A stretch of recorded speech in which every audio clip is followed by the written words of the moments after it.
자, 하나님 주시는 말씀 같이 보겠습니다.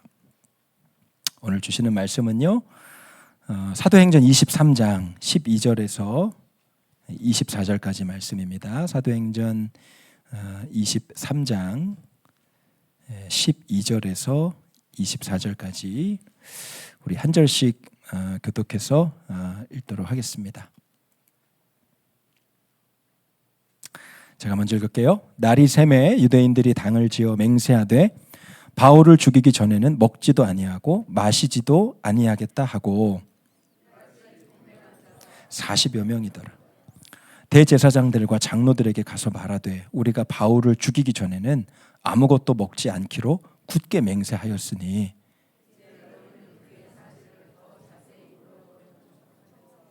공회와 함께 천부장에게 청하여 바울을 너희에게로 데리고 내려오게 하라. 우리는 그가 가까이 오기 전에 죽이기로 준비하였노라 하더니 바울의 생질이 그들이 매복하여 있다 함을 듣고 와서 영내에 들어가 바울에게 알린지라. 바울이 한 백부장을 청하여 이르되 이 청년을 천부장에게로 인도하라. 그에게 무슨 할 말이 있다 하니 천부장에게로 데리고 가서 이르되 죄수 바울이 나를 불러 이 청년이 당신께 할 말이 있다 하여 데리고 가기를 청하더이다 하매 천부장이 그의 손을 잡고 물러가서 조용히 묻되 내게 할 말이 무엇이냐. 대답하되 유대인들이 공모하기를 그들이 바울에 대하여 더 자세한 것을 묻기 위함이라 하고 내일 그를 데리고 공회로 내려오기를 당신께 청하자 하였으니 당신은 그들의 청함을 따르지 마옵소서. 그들 중에서 바울을 죽이기 전에는 먹지도 않고 마시지도 않기로 맹세한 자 40여 명이 그를 죽이려고 숨어서 지금 다 준비하고 당신의 허락만 기다리나이다 하니 이에 천부장이 청년을 보내며 경계하되 이 일을 내게 알렸다고 아무에게도 이르지 말라 하고 백부장 둘을 불러 이르되 밤 제3시에 가이사랴까지 갈 보병 200명과 기병 70명과 창병 200명을 준비하라 하고 함께 읽습니다. 또 바울을 태워 총독 벨리스에게로 무사히 보내기 위하여 짐승을 준비하라 명하며. 아멘. 자, 지난주 말씀 사도행전 23장 1절에서 11절까지 말씀, 지난주 말씀 리뷰를 좀 하겠습니다. 지난주 말씀 복습. 바울이 대제사장들과 그리고 공회원들, 유대인의 지도자들 앞에서 한 번 더 자기 자신의 무죄를 변론할 수 있는 기회가 있었죠. 근데 그게 분위기가 영 이상하게 막 흘러가서 엉망이 되고 말아요. 바울이 대제사장인지를 알아보지를 못하고 자기에게 입 닫으라, 저 입 좀 쳐라 하는 그 누군가가 대제사장인지를 모르고 그에게 함부로 막 그 율법으로 그를 정죄하죠. 그러니까 나중에 대제사장인 걸 바울이 알고 사과하는 그런 해프닝도 있었고, 바울이 나는 예수님의 부활을 보았고 그 부활하신 예수님을 분명히 내가 만났고 그래서 나의 생에 살아온 모든 삶을 뒤로하고 나는 부활하신 예수님을 전했을 뿐이다. 그 예수님의 부활에 대해서 이야기를 했을 때 그 유대 지도자들 가운데 사두개파 그리고 바리새파가 나눠져 있었다 그랬어요. 사두개파는 부활을 믿어요, 안 믿어요? 부활을 믿지 않는 유대의 한 종파예요. 그냥 이 세상의 삶이 끝이다. 유대인들 가운데도 그렇게 안 믿는 사람들이 있었고, 바리새인들은 사후세계 그리고 영적인 그 영원한 죽음 이후의 세상 그리고 영원한 삶을 믿었던 사람들이 바리새파입니다. 바울이 예수님의 부활에 대해서 증거할 때 사두개파 바리새파 간에 또 막 다툼이 일어나는 거예요. 처음에는 대제사장을 몰라보고 함부로 말했다가 크게 또 호되게 책망을 듣고, 그리고 자기가 부활을 얘기했는데 갑자기 그 모여있는 사람들 중에 두 파로 싹 나누어가지고 부활이 있네 없네 이러면서 니네가 진짜 율법을 안 해 모르네 이러면서 자기네들끼리 싸움이 난 거예요. 바울이 자기 자신을 변호하고 자기 자신의 무죄를 입증할 수 있는 그 아주 소중한 자리가 또 아수라장이 된 겁니다. 천부장이 안 되겠다 다시 감옥으로. 그래서 사도 바울이 감옥에 갇혔을 때 누가 나타나시죠? 누가 나타났어요? 예수님이 나타나셨죠. 네. 기억하시는데 대답을 안 하시는 것뿐이죠. 네. 저도 제가 지난주 무슨 설교했는지 모를 때가 많아요. 네. 예수님께서 나타나시잖아요. 그래서 예수님 뭐라고 말씀하십니까? 사도행전 23장 11절 같이 읽어보겠습니다. 그날 밤에 주께서 바울 곁에 서서 이르시되 담대하라. 네가 예루살렘에서 나의 일을 증언한 것 같이 로마에서도 증언하여야 하리라. 부활하신 예수님이 또 나타나세요. 그 감옥에. 바울이 얼마나 좌절했었어요. 얼마나 실망했어요. 좋은 기회를 놓쳐버렸으니까. 막 이상한 분위기로 그 유대 종교 지도자들에서 자신을 변호할 수 있는 그 좋은 기회가 날아가 버린 것 때문에 상심하고 낙심해 있을 때 예수님이 나타나셨어요. 그리고 두려워 말라. 담대하라. 너는 로마로 가서 여기에서처럼 복음을 전하게 될 거야. 나 오늘 여기서 끝나는 거 아니야? 야, 이거 로마로 가겠다는 그런 마음의 감동 분명히 받았는데 영 안 열리는 거죠. 여기서 죽을 수도 있겠다. 그럼 내가 받은 마음은 뭐지? 사도 바울의 마음이 고민이 많고 복잡할 때 예수님이 나타나셔서 한 방에 정리해 주셨어요. 두려워하지 마. 담대해. 내가 너와 함께하고 너는 로마에 가서 복음을 전하게 될 거야. 두 가지를 확증해 주신 거예요. 사도 바울, 내가 너와 언제나 함께 있을 거야. 그리고 뭐예요? 내가 너에게 이루고자 하는 뜻 뭡니까? 로마에 가는 거. 로마에 가서 복음을 전하는 거. 그거 내가 이룰 거야. 내가 너에게 말한 그 말씀 내가 이룰 거야. 하나님께 받았던 사명, 하나님께 받았던 감동이 다시 한번 확증되는, 어디에서요? 감옥에서. 지쳐 있을 때, 낙심했을 때, 내 생각과 계획이 굉장히 무너져서 실망하고 있을 때 주님이 다시 확증을 주신 거예요. 그 하나님의 말씀이 임하니까 사도 바울이 살아나는 거죠. 그 감옥에서 하나님을 바라보며 하나님을 정말 찬양하고 기뻐할 수밖에 없었겠죠. 그것이 지난 시간까지의 여러분 말씀이었어요. 오늘 말씀에는요, 사도 바울이 감옥으로 갇혀 있고 난 그 이튿날 아침에 유대인들이 모여서 작당을 하면서 이 사도 바울을 죽이려는 그런 모의를 합니다. 살해 모의를 해요. 12절에서 14절 말씀 보세요. 날이 새매 유대인들이 당을 지어 맹세하되 바울을 죽이기 전에는 먹지도 아니하고 마시지도 아니하겠다 하고 이같이 동맹한 자가 40여 명이었더라. 40명의 바울 살해단이 결성이 된 거예요. 나 바울을 내 손으로 없애버리기 전에는 나 금식하겠다. 이런 사람이 40명. 얼마나 무서워요, 여러분. 자기를 죽이려고 모여든 40명. 먹지도 않고 그리고 잠도 안 자고 아무튼 내가 바울 내 손으로 잡아 죽이기 전에는 나는 아무것도 하지 않겠다. 이 40명이 대제사장들과 장로들에게 찾아가죠. 그들에게 말합니다. 우리가 바울을 죽이기 전에는 아무것도 먹지 않기로 굳게 맹세했습니다. 네. 여러분, 우리에게도 이런 일이 일어납니다. 실제로 우리를 죽이기 위해서 살해 모의를 하는 사람이 있다라는 것은 흔한 일은 아니겠죠. 네. 요즘 얼마나 살인 사건이 그렇게 많이 일어납니까? 사람 죽이는 일은 이제 매일매일 일상의 일이 되는 것 같아요. 얼마나 두렵고 참 어지러운 세상입니까? 그런데 꼭 여러분 칼로 찔러 죽이려는 그런 계획이 아니라 우리의 영혼을, 우리의 영적인 상태를 죽음으로 몰아가게 하는 악한 영적 권세가 있다는 것을 우리가 잊어서는 안 돼요.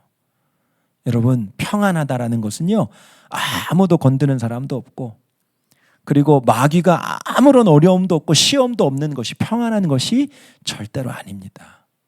여러분, 사도 바울이 왜 이렇게 살해 모의를 당했습니까? 사도 바울 죽이기 전에는 먹지도 마시지도 않겠다는 사람이 40명이나 모여가지고 자기네들끼리 혈서 쓰고 왜 이렇게 동맹을 맺고 막 살기 등등한 이런 일들이 왜 일어납니까? 사도 바울이 주의 뜻을 행하고 하나님이 기뻐하시는 뜻대로 가기 때문에 그래요. 주님의 복음이 만방에 전파되는 것, 하나님이 기뻐하시는 일이죠. 하나님이 원하시는 사명, 하나님의 뜻에 어떻게 해서든지 그렇게 순종하고자 하는 그 사도 바울에게 악한 계획, 악한 자들의 그 아주 계략이 판을 치는 거죠. 여러분, 우리도 마찬가지입니다. 주님 기뻐하시는 뜻대로 살고 하나님 주신 사명대로 살고자 하면 여러분, 사단의 권세, 영적인 어둠의 권세가 여러분을 그냥 놔두지 않아요. 시험도 없고 유혹도 없고 사단의 협박도 없고 어려움도 없다면 여러분, 우리 믿음을 다시 점검해 봐야 돼요. 평안한 게 아니에요.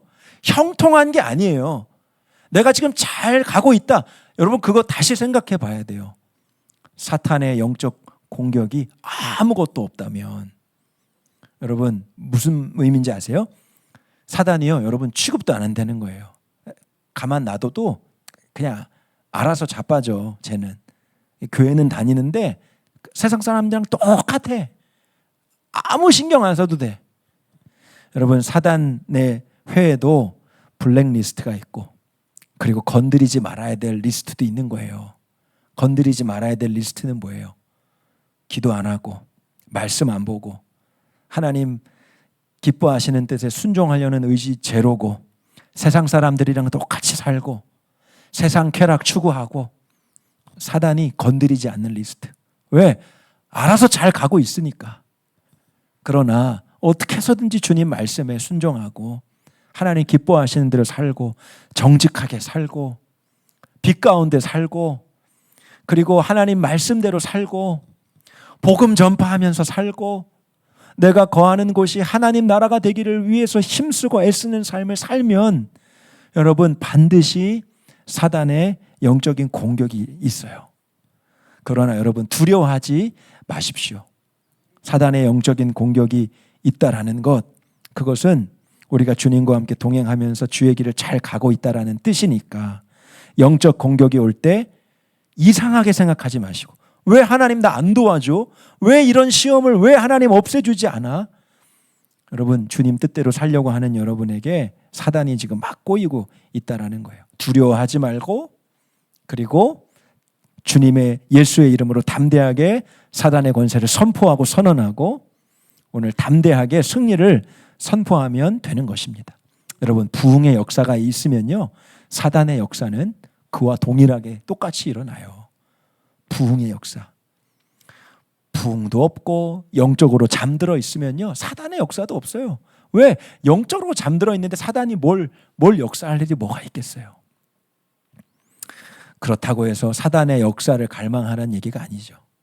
사단의 미혹이 있고 시험이 있을 때 두려워하지 말고 예수의 이름으로 승리를 선포하고 그리고 끝까지 사명의 길을, 순종의 길을 가리라 믿음으로 결단하면 되는 것입니다. 여러분, 웨슬리가 항상 그걸 점검했대요. 복음 전하다가 핍박이 없으면 하나님 앞에 물어대는 거예요. 어느 날 말 타고 돌아다니면서 가만히 생각해 보니까 항상 내가 복음 전했을 때는 핍박이 있고 박해가 있었는데 3일 동안 핍박이 없었던 거예요. 그게 문득 생각이 난 거예요. 말에서 내려서 하나님 앞에 회개했대요. 하나님, 혹시 저 버리신 거 아닌가요? 제가 뭐 잘못한 거 없나요? 제가 혹시 무슨 죄에 빠진 게 아닌가요? 왜? 핍박이 없어요. 복음을 전하는데 박해가 없어요. 복음을 전하는데 누가 돌로 던지는 사람이 없어요. 하나님 앞에 자기 자신을 점검했다는 거예요. 하나님, 혹시 제 영혼이 타락한 게 아닙니까?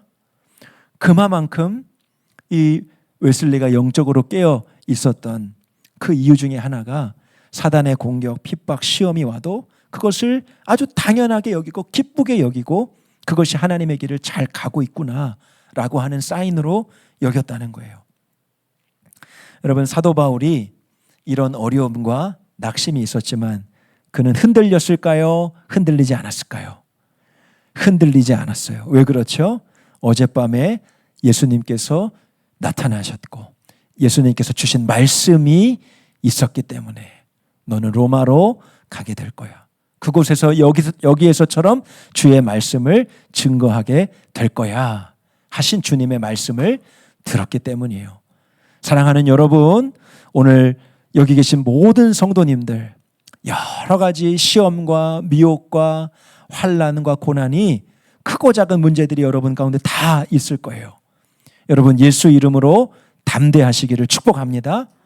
우리가 해야 될 거는요, 어떻게 해서든지 주님 기뻐하시는 대로 갈게요. 주님 순종할게요. 여러분 우리의 대답은 그거 하나면 돼요. 그러면 하나님께서 그 모든 일은 열어주시고 주님 뜻대로 행하게 하시는 거예요. 악한 자들의 계계가 있었지만요, 바울은 하나님의 보호하심 가운데 있었어요. 하나님의 보호하심 가운데 바울이 있었습니다. 바울을 죽이려고 모의한 그 유대인들이 대제사장과 장로들에게 다시 한번 공의회로 그 바울을 불러내라, 그렇게 이야기합니다. 당신들이 천부장에게 찾아가서 다시 한번 바울을 만나게 해주십시오. 어저께 좀 회의가 이상하게 꼬였는데 우리가 그런 일 없도록 할 테니 다시 한번 바울과 대화할 수 있게 해주십시오. 그렇게 말하면 천부장이 바울을 내줄 때 우리가 아주 재빠르게 그 바울을 잡아다가 죽이겠소. 이렇게 모의를 한 거예요. 근데 여러분 이때 놀라운 일이, 바울의 생질이 그 악한 자들의 계획을 엿들었다라고 얘기합니다. 이 바울의 생질, 가족이란 뜻이죠. 바울의 누이의 아들이라고 그렇게 이야기합니다. 조카죠, 조카. 사도 바울의 조카가 그 악한 계계 모의를 엿듣게 돼요. 그래서 감옥으로 달려갑니다. 삼촌 큰일 났어. 지금 죽이려고 난리 났어. 지금 절대 만나면 안 돼. 그 대제사장들과 지도자들이 와서 만나겠다고 할 때 절대 만나면 안 돼. 이거 어떻게 하지? 빨리 가서 천부장에게 이 사실을 알려라. 그래서 이 로마 군병들이 이 조카를, 바울의 조카를 천부장에게 데리고 가서 이 조카가 들었던 것을 그에게 다 전하게 합니다. 천부장도 깜짝 놀라죠. 그런 일이 있었다고? 야, 이 바울이란 사람이 엄청난 인물이구나. 그러니까 이 천부장에게도요, 이 바울이 굉장히 큰 부담인 거예요. 정치적인 부담. 그리고 이 유대 사회를 계속 어지럽게 하니까요. 어떻게 해서든지 이 사람을 잘 처리를 해야 되는데, 하여튼 이 바울만 나타나면 또 소요가 일어나고 살인사건이 지금 모의되고 있으니까 얼마나 큰일입니까? 그래서 이 천부장이 사도 바울을 가이사랴의 총독, 당시 그 유대를 다스리던 벨릭스라는 총독에게 보내기로 합니다. 그러니까 거의 왕과 같은, 왕의 대리인과 같은 그 총독에게 이 사도 바울의 문제를 사실은 이렇게 맡긴 거예요. 자기 선에서 있으면 이게 감당치 못할 일이 생기겠다. 괜히 나 때에 불미스러운 일이 생기면 좋지도 않고, 내가 가만히 보니까 40명이 지금 이 살인 계획단이 조직되었다고 하는데 더 무슨 큰일이 일어날지 모르겠다. 그러니까 자기보다 더 높은 아예 그 유대 땅을 다스리는 총독 벨릭스에게 사도 바울을 보낸 거죠. 편지를 씁니다. 이 사실에 대한 편지를 써서 사도 바울을 보내게 돼요. 그리고 사도 바울이 로마 군병의 호의를 받으면서 그 유대 총독 벨릭스 앞에 서게 됩니다. 편지를 쫙 읽더니 벨릭스가 이렇게 이야기해요. 오늘 읽지는 않았는데 35절 말씀입니다. 이르되 너를 고발하는 사람들이 오거든 내 말을 들으리라 하고 헤롯 공의 그를 지키라 명하니라. 그래, 너를 찾아오는 사람들이 있을 때 너의 시시비비를 내가 그때 다투겠다 하면서 뭐라 그래요? 헤롯 궁에 그를 지키라. 헤롯 궁에 갇히게 돼요. 헤롯 궁 안에 있는 그 유치장 같은데 이제 갇히게 되는 거죠. 그 궁전에 호의를 받게 되는 거예요. 이젠 천부장 정도가 아니라요. 헤롯 궁, 그 왕이 머무르는 그 궁실, 그 벨릭스 총독과 그리고 그의 군대의 삼엄한 경비를 받으면서 이 사도 바울이 안전하게 생명을 지키게 되는 거예요. 여러분, 하나님의 보호하심이 있었죠. 하필이면 어떻게 그 바울의 가족, 조카가 그걸 듣냐는 거예요. 그렇죠? 그것을 듣고 그것을 전해주었고, 천부장의 호의를 받는 것으로 그치지 않고요. 더 막강하고 강력한 힘이 있는 벨릭스 총독의 그 궁 안에 머물면서 호의를 받게 되었다는 거. 여러분, 사도 바울이 누구의 보호하심 가운데 있습니까? 하나님의 보호하심 가운데 있는 거예요. 왜 그래요? 로마로 가야 되니까요. 로마로 가서 사명을 감당해야 되니까요. 하나님이 그의 생명을 지키시고 인도해 가시는 거죠. 여러분, 우리 삶도 마찬가지예요. 여러분, 하나님을 정말 사랑하시고 여러분, 하나님이 여러분 가운데 계신 것을 정말 믿으세요? 하나님은요, 우리의 삶을 구원하신 구원자이실 뿐만 아니라 우리의 삶을 보호하시는 하나님이신 것을 정말 믿음으로, 여러분의 믿음으로 취하실 수 있게 되기를 바랍니다. 하나님의 자녀된 성도의 삶을 보호하시는 하나님. 여러분, 그래서 오늘 여러분 마음에 혹시 불안이 있습니까? 두려움이 있어요? 혹시 염려되는 것이 있습니까? 아니, 하나님이 우리를 보호하신 것을 믿으면, 하나님이 우리를 구원하셨고 보호하신 것을 믿으면 불안해하지 말아야죠. 그런데 여러분 안에 혹시 불안이 있진 않아요? 염려가 있진 않습니까? 어떤 분은 하나님의 구원은 믿는데 하나님의 보호하심은 믿지 못하는 분들이 있어요. 이거 진짜 이상한 믿음이에요, 여러분.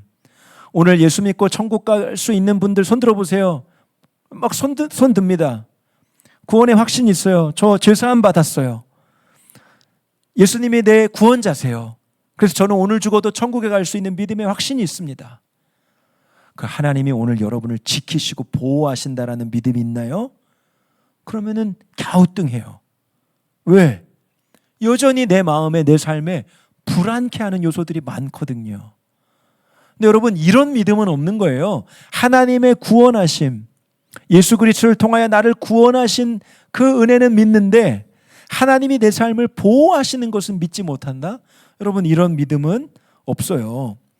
요한복음 14장 16절 말씀 같이 읽어보겠습니다. 시작. 내가 아버지께 구하겠으니 그가 또 다른 보혜사를 너희에게 주사 영원토록 너희와 함께 있게 할 것이다. 여러분, 구원받은 성도의 심령 가운데는 누가 오신대요? 보혜사 성령님. 성령이 지금 우리 가운데 와 계신데 그 성령이 그 이름이 뭐예요? 오늘 호를 붙였죠. 한국식으로 뭐예요? 보혜사래요. 보호하시고 은혜를 베풀어 주시는 분이래요. 그분이 성령님이에요. 우리를 구원하신 하나님의 은총으로 우리가 구원받은 그 표징이 뭐냐? 우리 안에 보혜사 성령님이 오신다는 거예요. 그 성령님은 뭐 하신대요? 우리를 보호하시고 우리에게 필요할 때마다 은혜를 주신다는 거예요. 그러니까 나는 내가 오늘 죄사함 받고 천국에 갈 수 있는 하나님의 자녀가 된 그 권세를 받은 것을 저는 믿어요. 그 믿음은 있는데 오늘 여전히 불안하고 하나님이 나를 보호해 주시나? 하나님이 나를 지켜주시나? 갸우뚱거릴 수 있는 믿음은 없다는 거예요. 여러분 안에 계신 성령 하나님이 보혜사 하나님, 보혜사 성령님이라는 거죠. 예수 믿는 사람들 중에도요, 점 보러 가는 사람이 많대요. 혹시 여러분 중에 계시지는 않겠죠? 네. 점 보러 간 사람이 있대요. 심지어 교회 자리 알아보러 점 보러 오는 목사님도 계시대요. 믿거나 말거나. 네. 그런 일이 없어야겠죠. 없기를 바랍니다. 그런데 통계적으로요, 그 점술인들의, 역술인들의 그 설문을 통해서 온 대답은 상당수 많은 사람들 중에 크리스찬들이 있다는 거예요. 교회 다니는 이들이 있다. 여러분, 예수도 믿으면서 왜 점을 보러 갈까요? 구원자시고 보호하시는 하나님이신데 왜 그 염려를 하나님께 맡기지 못하고 역술인에게, 점술인에게 자신의 그 미래를 물어보러 왜 가는 걸까요? 정말 하나님을 믿는 믿음 가운데 거하지 못하고 있는 거죠.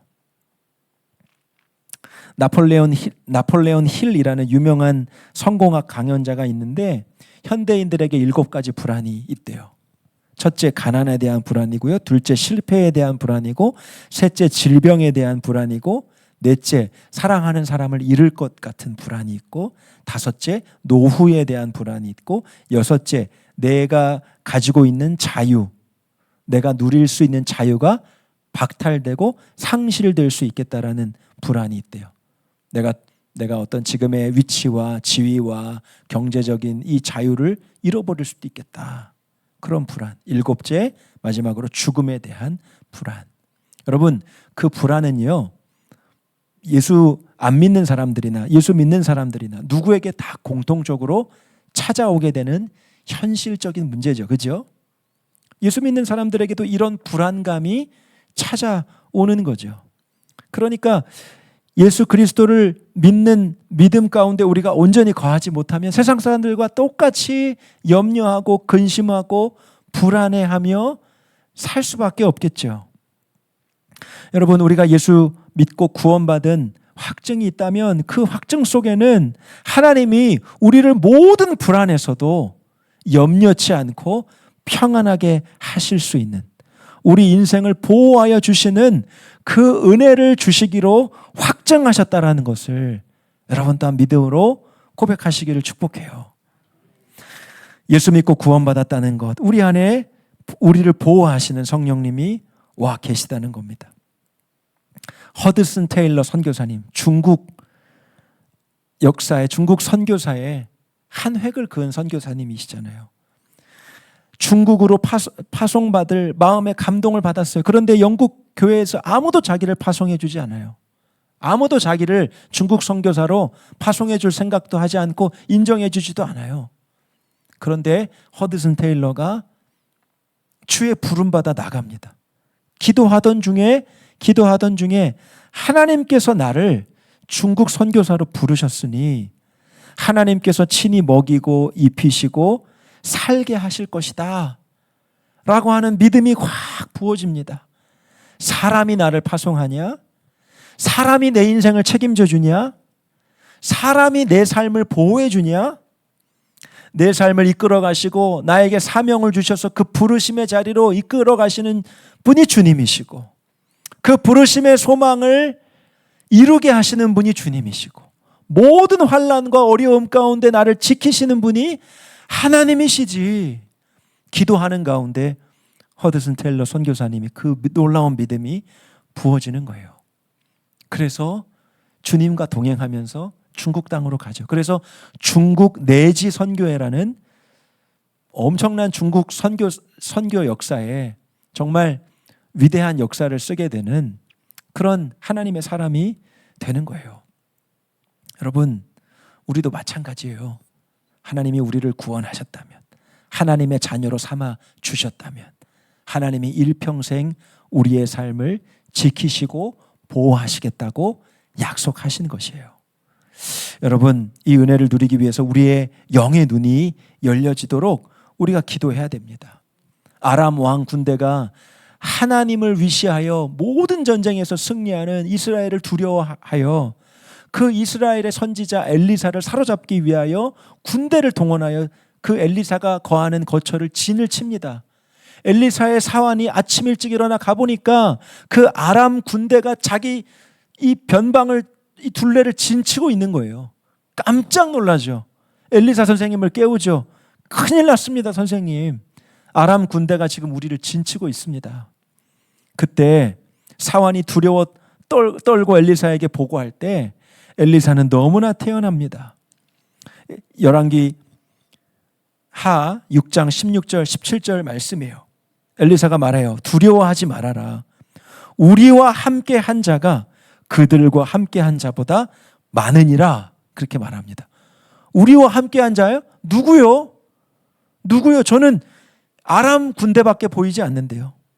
엘리사가 하나님 앞에 기도해요. 17절에 기도하여 하나님께 기도하여 이르되 여호와여 원하건대 그의 눈을 열어서 보게 하옵소서 하니 여호와께서 그 청년의 눈을 여심해 그가 보니 불말과 불병거가 산에 가득하여 엘리사를 둘렀더라. 아람 왕 군대에 비교할 수 없는 하나님의 군대, 하나님의 불말, 불병거, 얼마나 멋지고 얼마나 용맹스럽고 꿈에서나 볼 것 같은 하나님의 군대가 그 아람 군대 밖을 진치고 있는 것을 보게 된 거예요. 엘리사는 그것을 보고 있었던 것이죠.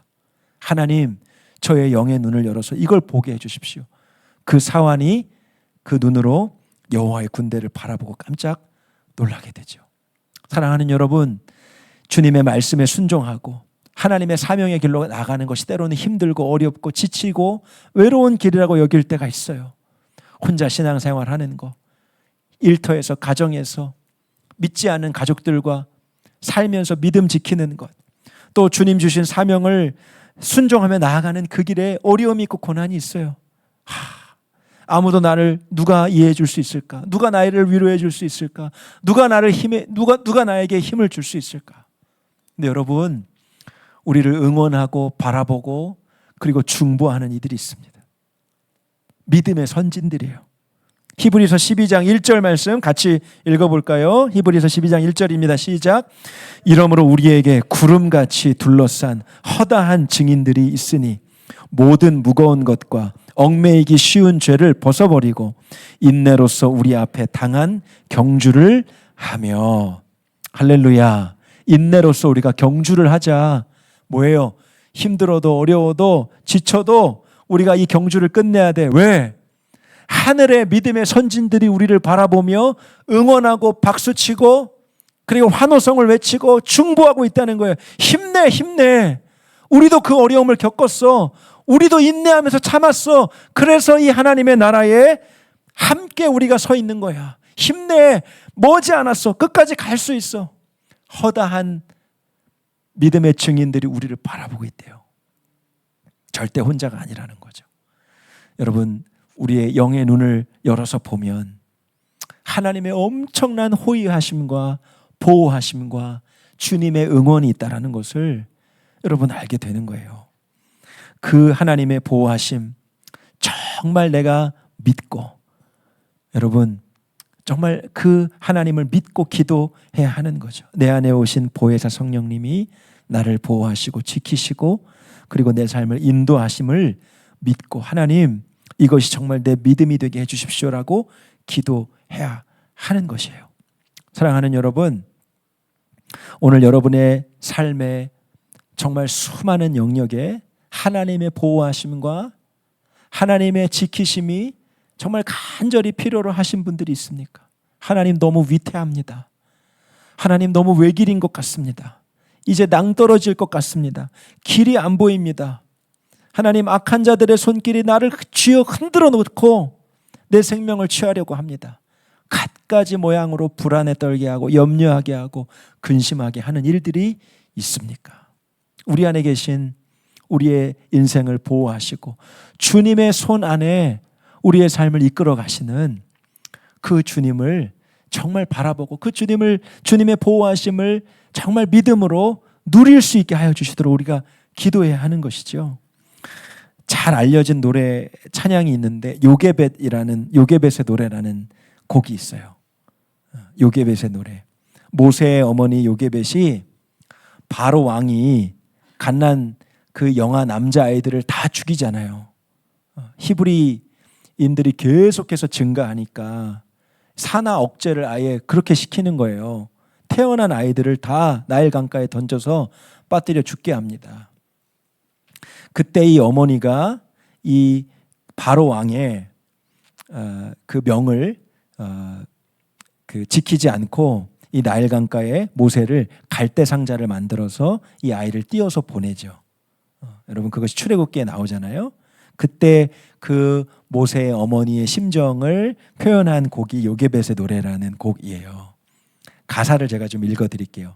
작은 갈대 상자 물이 새지 않도록 역청과 나무진을 칠하네. 어떤 마음이었을까? 그녀의 두 눈엔 눈물이 흐르고 흘러 동그란 눈으로 엄마를 보고 있는 아이와 입을 맞추고 상자를 덮고 강가에 띄우며 간절히 기도했겠지. 정처 없이 강물에 흔들흔들 흘러내려가는 그 상자를 보며 눈을 감아도 보이는 아이와 눈을 맞추며 주저앉아 눈물을 흘렸겠지. 이렇게 그 앞에 절 가사가 이어져요. 후렴 가사가 이렇게 이어집니다. 너의 삶의 참 주인, 너의 참 부모이신 하나님, 그의 손에 너의 삶을 맡긴다. 너의 삶의 참 주인, 너를 이끄시는 주 하나님, 그 손에 너의 삶을 드린다.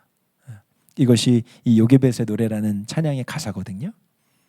저는 오늘 말씀 준비하면서 이 찬양 가사가 왜 생각이 났는지, 여러분 우리의 삶도 마찬가지지만 여러분의 삶의 여러 영역에 하나님의 보호하심이 필요한 일들이 얼마나 많아요. 특별히 여러분의 자녀 세대들, 우리의 자녀들 정말로 타락하고 성적으로 타락하고 음란하고, 초등학생들이 벌써부터 이 성적인 타락, 또 이 세상에 정말 음란한 문화에 그냥 완전히 방치돼 있잖아요. 이 아이들이 10년 뒤 20년 뒤 어떤 아이들이 될까? 어떤 하나님의 사람들이 될까? 얼마나 큰 그런 기도의 제목이 있어요. 그러니까 부모님들이 그렇게 우리 아이들을 흔들어 대는 거죠. 잔소리도 하고 때리기도 하고 그리고 다그치기도 하고. 그러다 보니 어떻게 돼요? 이 아이를, 이 자녀들을 내 대리 만족으로 삼는 부모님들이 있다는 거예요. 우리 아이들이 삐뚤어지고 우리 아이들이 문제아가 되고 우리 아이들의 고민과 고심이 해결되지 않는, 여러분 중요한 이유 중에 하나가요, 하나님 앞에 이 아이를 온전히 맡기지 못하는 부모의 극성스러운 그런 이기적인 사랑 때문에 아이들이 병들어가고 있다는 얘기를 너무나 많이 듣게 되는 거죠. 여러분, 우리 자녀 세대들 누구에게 온전히 맡겨야 되겠습니까? 하나님이죠. 하나님께서 보호하시고 하나님께서 지켜주심을 믿고 맡겨드리는 거죠. 우리의 염려로, 잔소리로, 훈계로 되어지는 것은 한계가 있죠. 궁극적으로 우리 자녀 세대가 주님 안에서 하나님의 보호하심을 받을 수 있도록 정말로 눈물로 기도하는 부모 세대의 기도가 필요한 것이죠. 여러분, 그렇게 하나님의 보호하심을 믿고 간절히 기도하는 그 기도를 통해서 하나님이 역사하시는 줄 믿습니다. 우리의 자녀의 문제뿐만 아니에요. 여러분의 인생사의 모든 문제에 하나님의 보호하심과 하나님의 지키심을 믿고 간구하는 여러분의 기도를 통하여 하나님이 하나님의 뜻 가운데 여러분의 삶을 이끌어 나가실 줄 믿습니다.